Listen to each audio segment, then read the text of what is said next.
This seems like a very timely conversation to have, Heidi. And, history is another strong theme which comes through the work of Gordon Bennett and his exploration of national identity and colonization, colonial Australia across the various facets of his work. But I'm particularly interested, Heidi, in this definition of Aboriginal history and in the realm in which you work. What is that definition?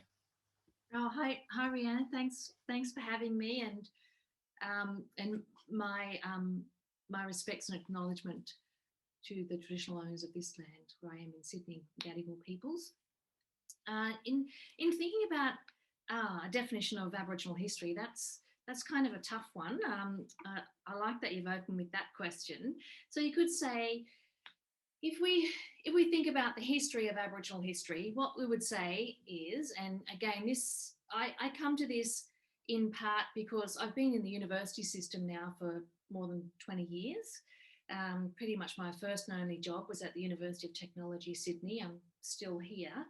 And we might think of Aboriginal history as history that's written by Aboriginal people, or maybe we might say it's history that is from the other side of the frontier, in the way that Henry Reynolds so sort of powerfully captures his writing of history, that in fact, in a formal sense, really brought Aboriginal history into the academy through his publication of The Other Side of the Frontier. There were some other works beforehand, but it's fair to say, in terms of Aboriginal history as a field of study, it didn't exist really until the late 70s, 1980s. And that's the sort of provocation that the anthropologist Stanner made in his Great Australian Silence. So it was a call to historians to start writing,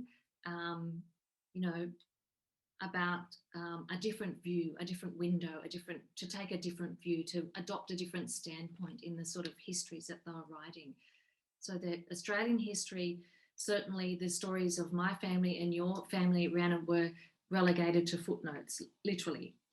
And at the same time, really, Australian history, so writing about the various peoples that, other than ruling class, Australian history was really only a very limited field of study as well.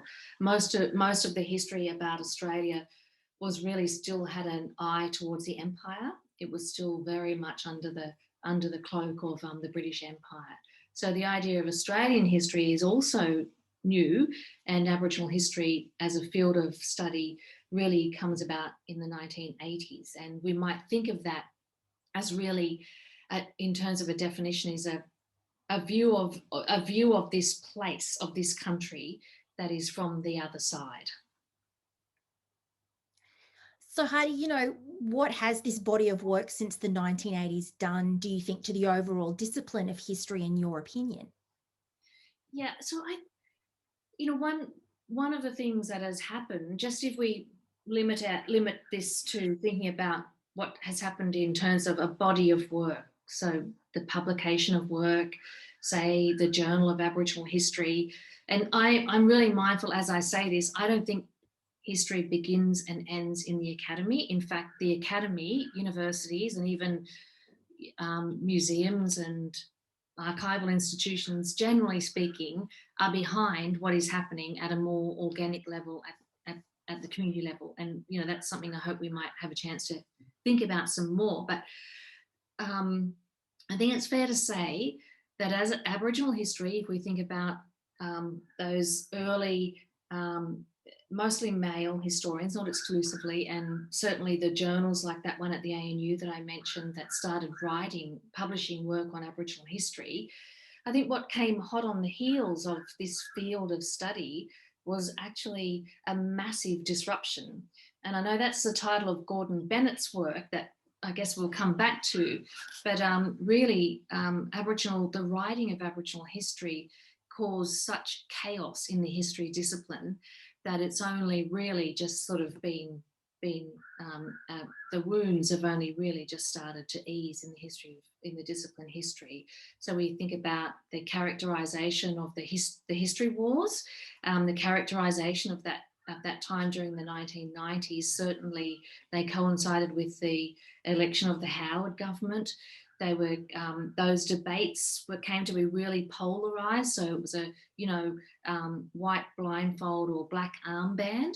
So you had more conservatives who lined up to talk about history in a certain way, and this characterization of or polarization of different ways of understanding and narrating the past, of telling the stories of the past, came to really polarized.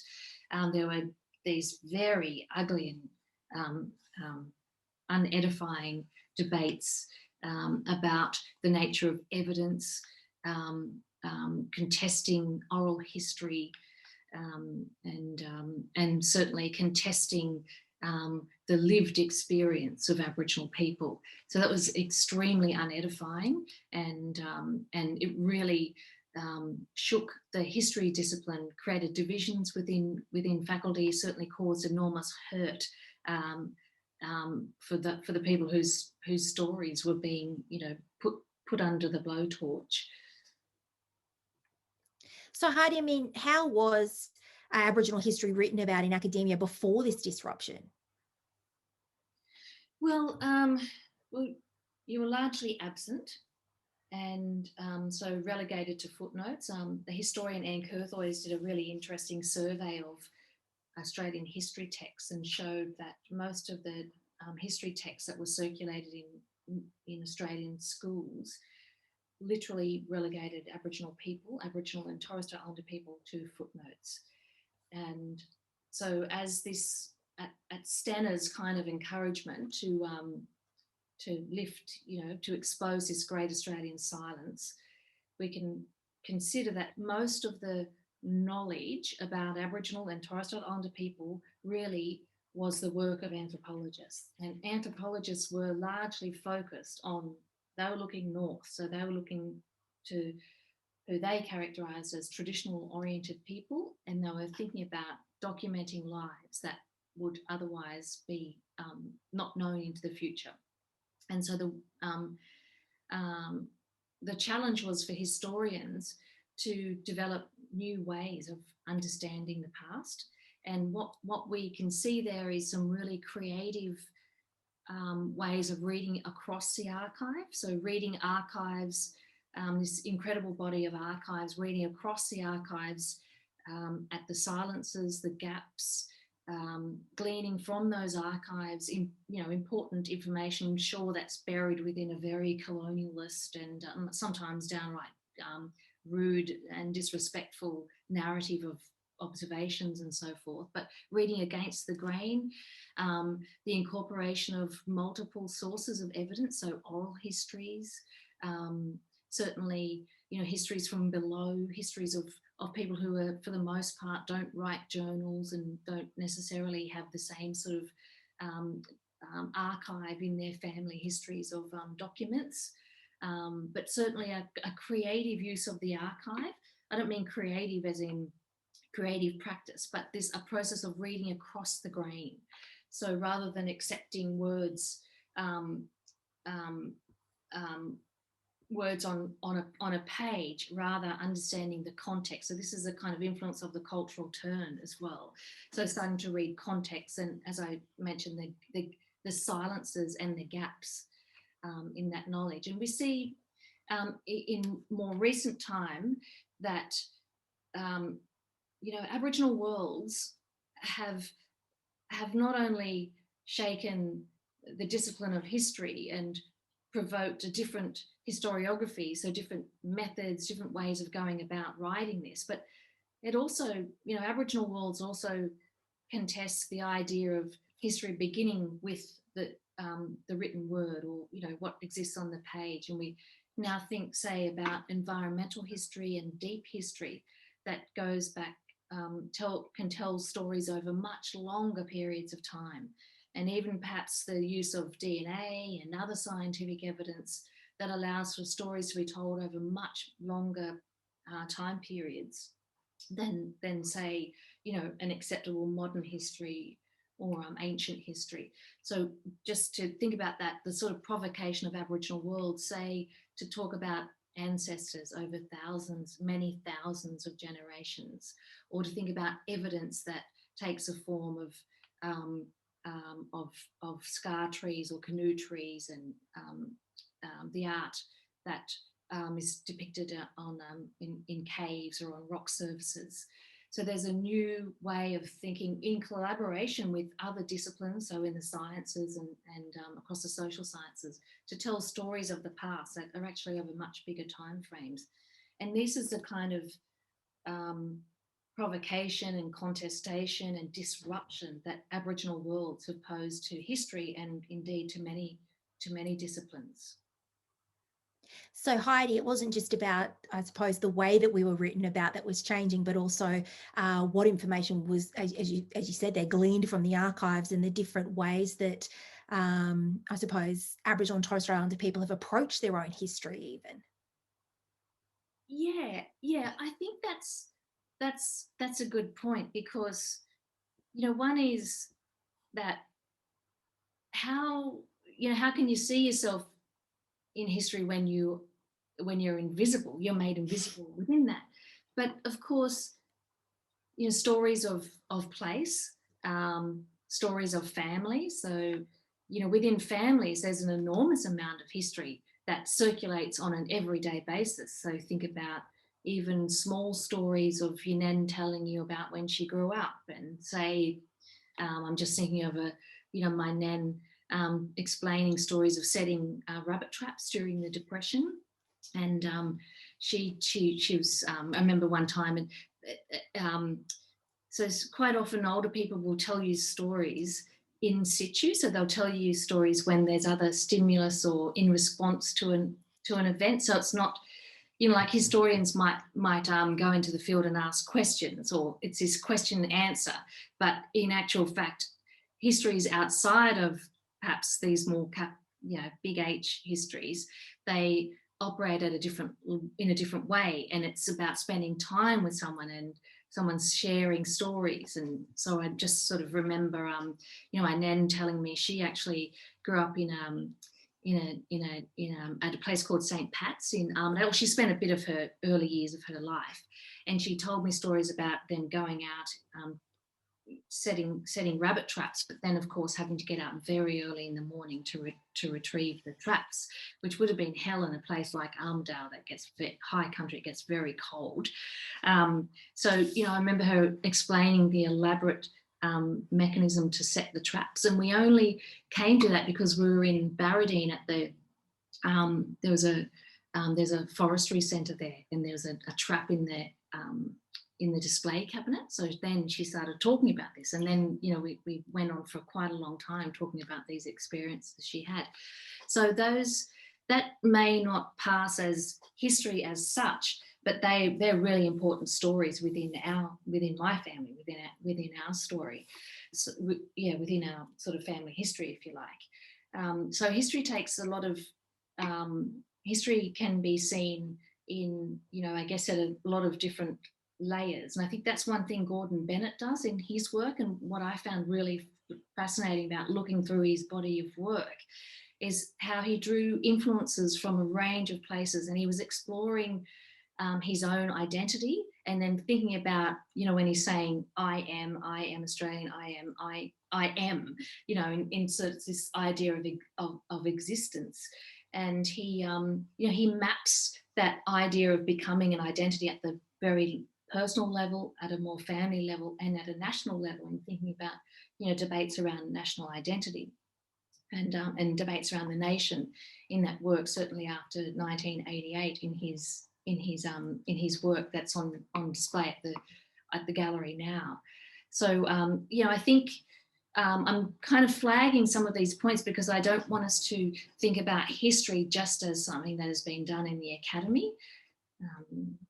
I think it's important to understand the very important local community work that's being done in Aboriginal and Torres Strait Islander communities, and the abiding interest and appetite to hold on to the past, to make sure the past is documented and known, that young people learn about their history. I know my research on land rights, I would hear just about every interview, older people talking about if the young ones don't know their history, they won't know where they're going. So this idea that history, knowing your history, is a kind of roadmap for you. Yeah, and I suppose it's that also that that notion of Indigenous futurism. You know, as Indigenous people, we're always connected to the past while we live in the present, but we're constantly thinking of that future. And so that actually makes a lot of sense in old people making sure that young ones know their histories.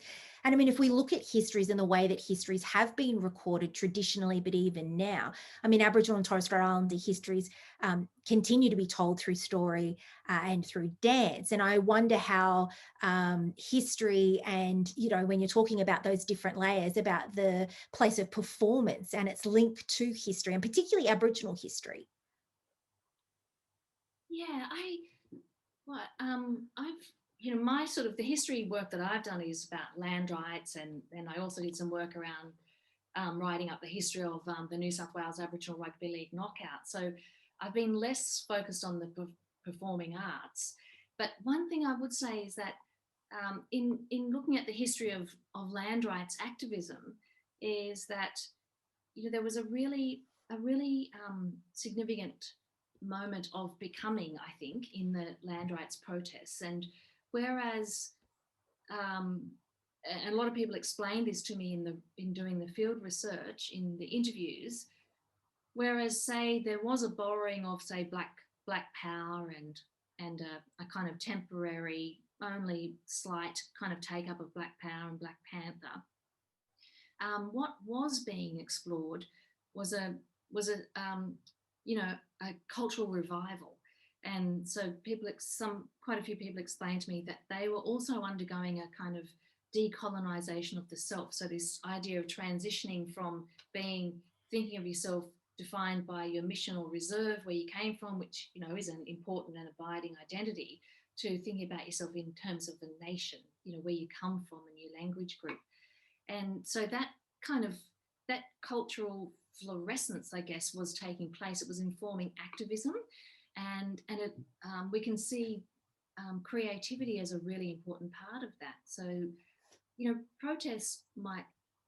the form of protest might generally have taken, you know, the form of industrial justice and workers' rights, whereas land rights drew in workers' rights, women's rights, environmentalism, a broad range of social and cultural movements. And I think one thing blackfellas brought to the protest was a creativity and performativity. So think about, say, the coffins and body paint and the sort of creativity that was coming from the black theatre that came to then form a part of the protest movement, and a kind of performativity that went with protest. And I suppose that ties back also, Heidi, to what you were talking about those layers. You know, it's one of those layers that possibly needs to be explored when you're talking about Aboriginal history. Yeah, I wonder, Heidi, you know, what do you see as the challenges for Aboriginal history? Well, I think the challenges are that we need more people writing history. We really need to see create career options for younger and perhaps not so younger Aboriginal and Torres Strait Islander scholars to get into history and be writing history. You know, say even when I wrote the history of the knockout, this sporting event that's now in its 50th year in New South Wales, there hadn't been a history written of that event, and same with the history of the Land Rights Act.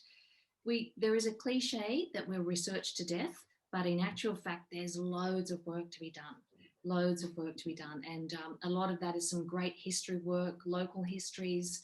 History is a big part of our world, say, even when you think about, even though these are kind of crafted by the state, but say in terms of native title, think about all of the history work that goes into a native title application, mapping all of your genealogy, mapping all of your history of place and patterns of occupation. So history is a natural fit, you know, I think, in relation to Aboriginal worlds, because there's very few people in Australia or around the world where their history, their stories of the past are vital to their recognition of one's recognition of existence, and that is the case, say, in terms of our worlds. So that's one factor. Universities are, especially in the humanities and social sciences, there's really massive cutbacks, and the GLAM sector, so the galleries, libraries, etc. We have fantastic Aboriginal workers in that sector, and we need to create more space for them to be writing about their collections, so that they're not just collections, they're brought to life, they're brought to greater community access.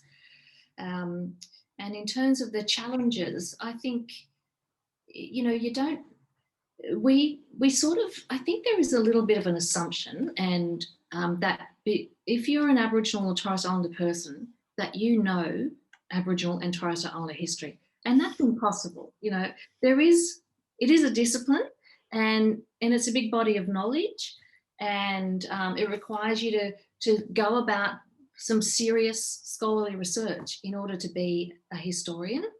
And so that's certainly one of the challenges, that you might be expected, you might be asked to speak about all manner of things, but it also requires you to not just be listening within your own family circles, but it also requires you to undertake study and to do a heck of a lot of reading of stuff that's already on the record. But in terms of, I think, as I've said before, Aboriginal history as a field of inquiry has already shaken the Jesus out of the history discipline, and history will never be the same. History as a discipline will never be the same. The challenge that Aboriginal history posed in terms of a sort of national or public history is this idea that, it cast dark shadows of an otherwise sunny narrative that had been told about a workers' paradise, say, or land of the free, etc. And I think now that there's been a settling down of the sort of provocations that Aboriginal worlds posed to thinking about Australian history, the challenge is to think about how Australian history can be told in a way that balances. I don't mean balance as in that accepts all different viewpoints, but actually adequately is Aboriginal history is Australian history. And so I guess maybe the challenge is, how do we ensure Australian history is Aboriginal history? Well, you mentioned accessibility, Heidi, and I wonder, if it's about accessibility for a wider audience, what have you seen that you thought really worked in sort of telling a piece of Aboriginal history effectively? Yes. So, I often think about all the thousands of Aboriginal history textbooks, the many thousands of journal articles that have been penned. How is it that even at university level and in wider commentary, people still say, why weren't we told? How come I didn't know about this? So I think there are some real challenges in terms of how we communicate history. And I was thinking about, say, the Guardian collaborated with a historian, Lyndall Ryan, to build that massacre map. And I think that map had a lot of cut through. I think it was, really powerful visual. And I think, it's really worth us thinking about how history can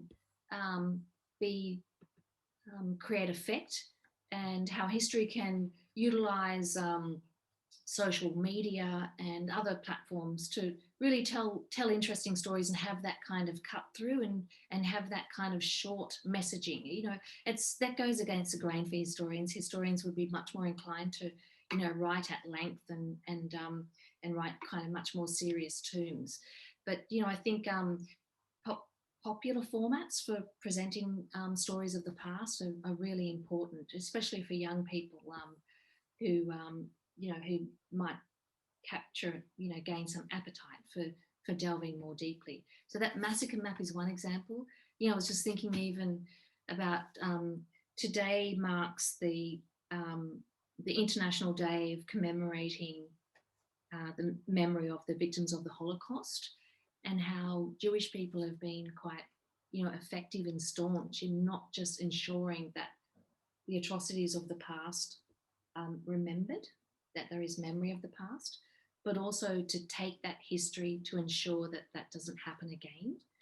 And I think they're some of the important things that I hear older people in our community saying over and over again, that one of their interests in say, of documenting reserves and missions, of ensuring that local level history, even say of making sure the massacre sites are documented, they have signage, that there's much greater knowledge of those sites and those places and those events, is to ensure not only that young people are aware of their history, but also so it isn't repeated again.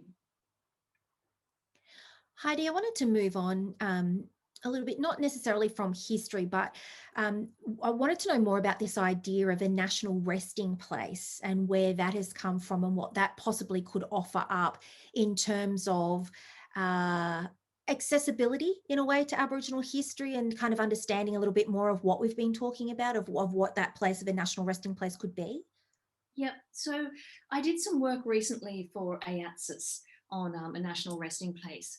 And just to provide, well, there's a lot of context to this, but just one strand of context is, if we go back to say 1990 and the Council for Aboriginal Reconciliation, that body set out with 8 objectives. Half of those objectives were about history related. So they were creating a shared sense of history for greater knowledge and about Aboriginal and Torres Strait Islander culture and history.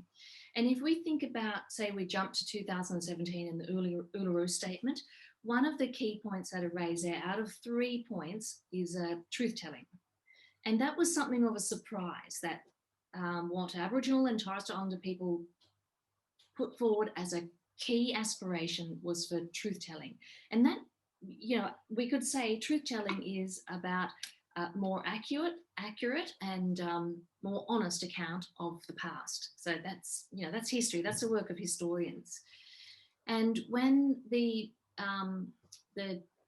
federal Senate looked at the Referendum Council's report that included the Uluru Statement, one of the things under the banner of truth-telling that they recommended was for the creation of a national resting place in the nation's capital. And so what is a national resting place? One thing we can think about is that as we talk about Aboriginal history and, the ongoing, but I think accelerating debate in relation to Australia Day, is that there isn't an institution in the nation's capital that deals with Aboriginal and Torres Strait Islander history. There are certainly important institutions there in the nation's capital, but none that have Aboriginal governance and that tell Aboriginal the story of Aboriginal people in this country, and the story of contact, I guess. At the same time, there is maybe something in the vicinity of 20,000 Aboriginal and Torres Strait Islander ancestral remains that are currently in archival institutions around the globe, and they need to come home. So a national resting place could perform a couple of different functions. One is that it could be a resting place for those remains that are poorly provenanced and don't have a place to call home. So they could at least be, this new institution could be something of a landing place.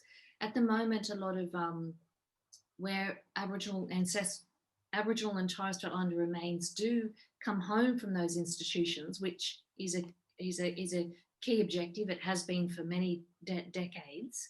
They quite often come home to other museums or collecting or institutions, and that doesn't seem. That's a really uncomfortable phenomenon. So if there were to be a national resting place in the nation's capital, it could be a landing site, a holding site, a memorial, something like something that would have an educational purpose, but would also be a site for remembering, a site of commemoration, a site of celebration.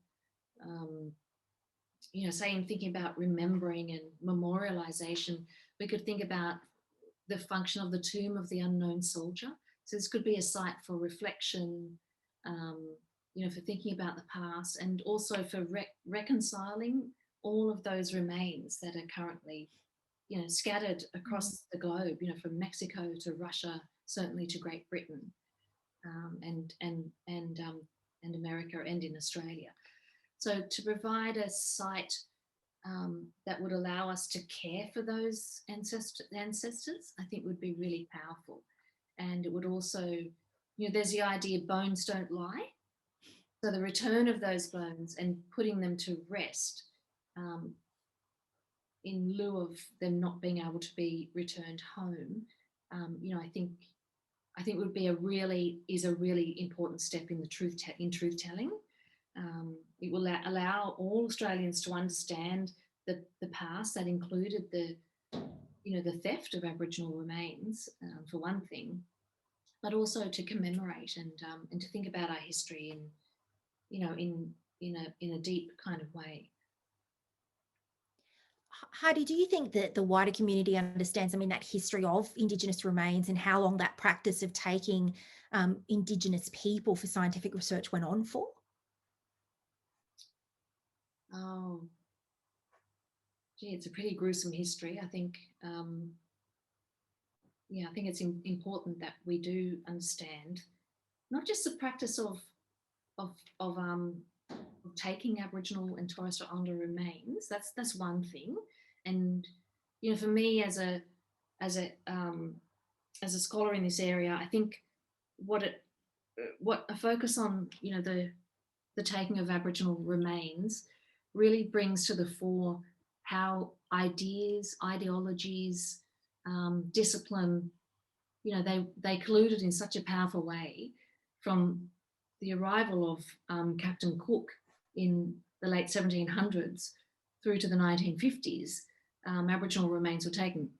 They had a slightly different rationale for taking them, but earlier in the early piece, at least, as curiosities, as ethnographic, curiosities, and then really by the 1850s and a little bit later, to prove, bogus science, really, the remains were collected to prove what were otherwise entirely fictitious scientific findings about the order of man, about the civilization. This is all, these were not popular theories, but they were hugely impactful, because we might see, say, the rise of the Protection Board, the rise of race science, phrenology. They might have been marginal in many cases in terms of scientific field, but they informed the theft of thousands of Aboriginal remains. And they, we also can see how race science was a key factor in the governing of the lives of Aboriginal people. So the documentation of blood quantum, the removal of people of certain blood quantum, these kind of ideas were part of the administrative apparatus of the state, but they also align with the theft of Aboriginal remains and the apparent conducting of experiments on these remains. But I think it's important to note that in my research for the National Resting Place, and this is pretty horrible. These are pretty horrible stories. You kind of you have to treat these stories with enormous care. But in some institutions, those remains were of marginal scientific. It's highly likely in many cases they were never even looked at. So this was a marginal area of science, but still that we can see was of enormous impact in terms of how these ideas were taken up. So they were never able to be proved. There was no amount of collecting of Aboriginal and Torres Strait Islander remains that could have proved the theories, because the theories were entirely bogus from the outset. And I suppose it's another one of those layers, isn't it, Heidi, that feeds into that Aboriginal history and those, the layers that we've been talking about as part of this conversation, that it kind of all fits together in a way. And I think it's interesting when you talk about this national resting place. And I wonder, Heidi, I mean, what are the other international examples of, are there similar institutions that have been set up that could kind of be a bit of a framework for what the national resting place could look like? Yeah, I think the national resting place that is being proposed, and in fact, that has been lobbied for many decades, and there's still a lot more work to be done should this new institution come into being. There is no comparable Indigenous institution. There are some comparable sites. In Berlin, there's a Holocaust memorial. In Cambodia, there's a memorial to the genocide, and it's a similar site, a similar memorial commemoration in Rwanda to the massacre. And I can share some of those if anyone's interested in hearing more about them or about this research. Please get in contact with me directly. So there is no direct comparison in terms of an Indigenous national resting place, but there are some that might prove to be something of a model for how we commemorate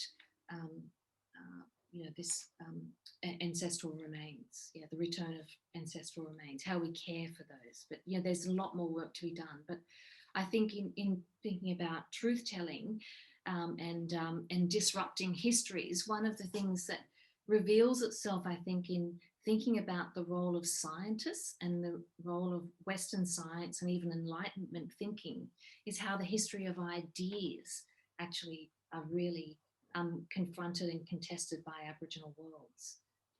So, that sort of comes back to our earlier discussion, that truth telling is,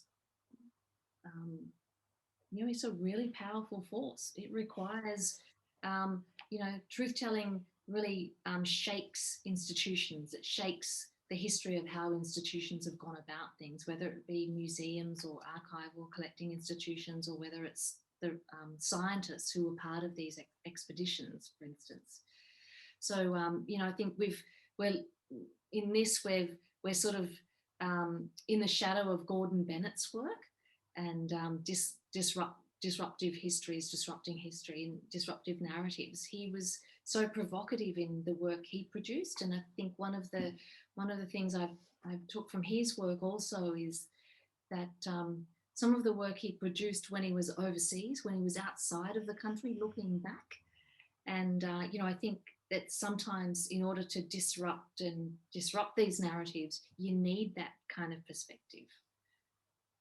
So I guess what I'm sort of suggesting there is that I think like truth telling is a really powerful force, and that's the role of historians. And so I think writing about the past is a really powerful tool. Well, Heidi, I mean, if Aboriginal history disrupted that narrative, how is Aboriginal history talked about now?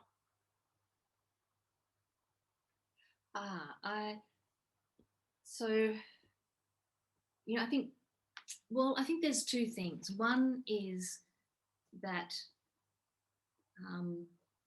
that environmental history. So, say healing country is a theme, NAIDOC theme this week, and I think Aboriginal knowledge and the practices, say fire stick farming, is something that really has resonance at the moment. But the idea that you could farm a landscape to the point where the river systems entirely collapse is unforgivable. It is unimaginable if you look at land through an Aboriginal lens. And so, Aboriginal worlds now pose, we've sort of spoken about history and disrupting narratives. Aboriginal worlds now pose a profound disruption to extractive capitalism. So this idea that you can just continue to pull from country, you can pull resources, you can harvest resources endlessly,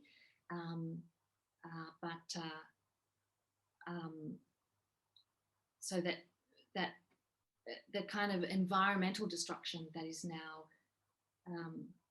upon us, that is arguably would not have been apparent if if an Aboriginal knowledge system operated over this land. So I think the healing country, and certainly Aboriginal practices of managing landscapes, and deep history, so telling stories across much longer periods of time. They're the sort of provocations that Aboriginal history is now making. Getting close to my final question. So if you are listening and you have a question for Heidi, please think about dropping it into the chat box, because I'll be taking questions from the audience very, very soon. Heidi, I wanted to ask, there's a quote that I found from Gordon Bennett, which was written in his manifesto in 1996. And in it, he says, "If I were to choose a single word to describe my art practice, it would be the word question. If I were to choose a single word to describe my underlying drive, it would be freedom. To be free, we must be able to question the ways our own history defines us." And I guess I wanted to know from you, I mean, where does Aboriginal history sit against this quote from Bennett? And does it need to be questioned more by those within the space, or has it been questioned enough by others? I think it's a fantastic quote, and I think it goes to also the integrity and the the intellectual labour that Gordon Bennett has put into his work. He was influenced by a range of theorists and a range of movements, and he took those theories and those art movements to bring them back into thinking about who he was and his own people, his own country. So he's flagging the idea of to question is an act of freedom.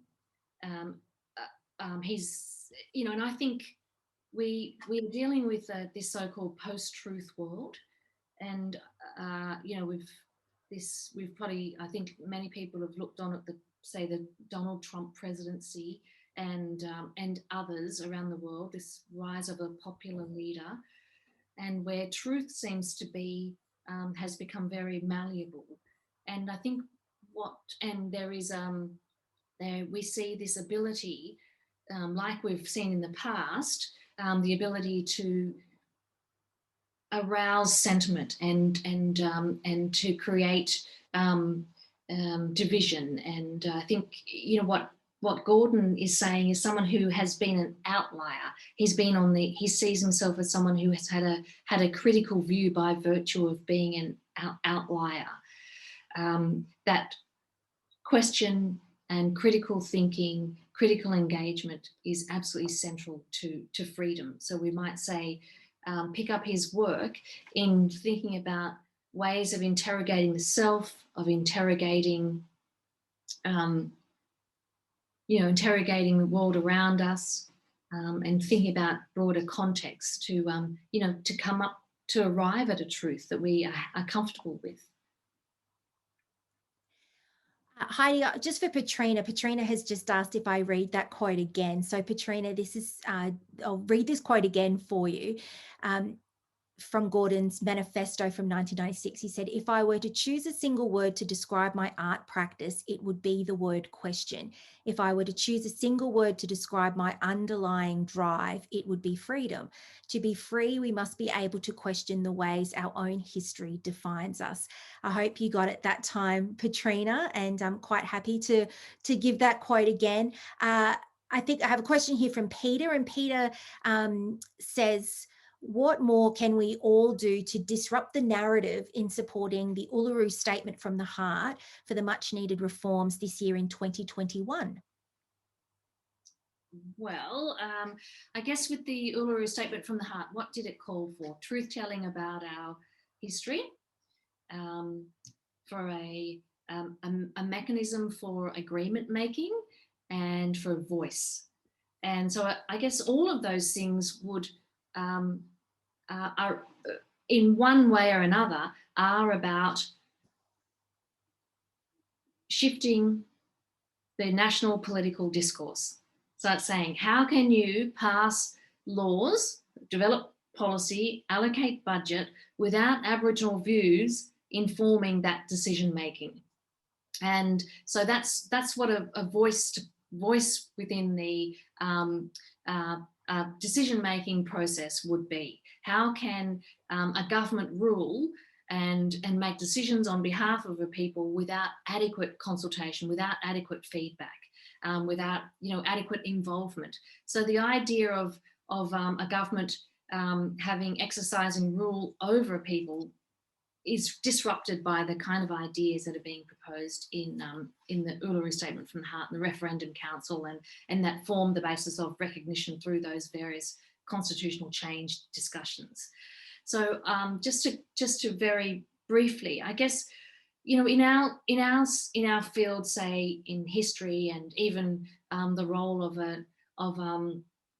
of museums and galleries, I think one thing we can do is continue to seek out Aboriginal stories and to continue to think about how, even from non-Aboriginal points of view, how your story has been shaped in relation to Aboriginal worlds. So I think we've got a lot of work to do in thinking about shared histories, and rather than necessarily casting Aboriginal worlds as quite separate, but maybe to think about the land we walk on every day is Aboriginal land. It always has been. That we have not even 250 years of European history on this land, and to really deeply connect with the land and with country. And in doing that, we have significant challenges of environmental and the sort of new economies that that the environmental crisis provokes. And I think a greater consideration of Aboriginal worlds, of maybe a process of Aboriginalising or Indigenising the whole nation, is probably about where we need to give some careful consideration to. I just saw, Peter, if you aren't in the chat, that Chris has sent you a message with a link as well, saying that you can sign the Uluru Statement canvas. And Jenna just saying that she's tuned in on a cold and grey Edinburgh morning. So hi, Jenna. If you do have any more questions for Heidi, please put them in the chat. Heidi is more, you up for questions, aren't you, Heidi? Oh, for sure.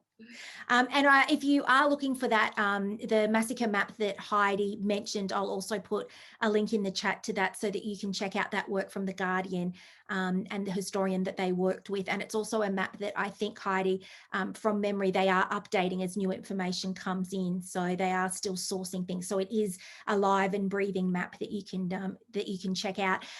Natalie wants to know, what role do you imagine for art in disrupting the narrative of history and creating space for collective healing and awareness?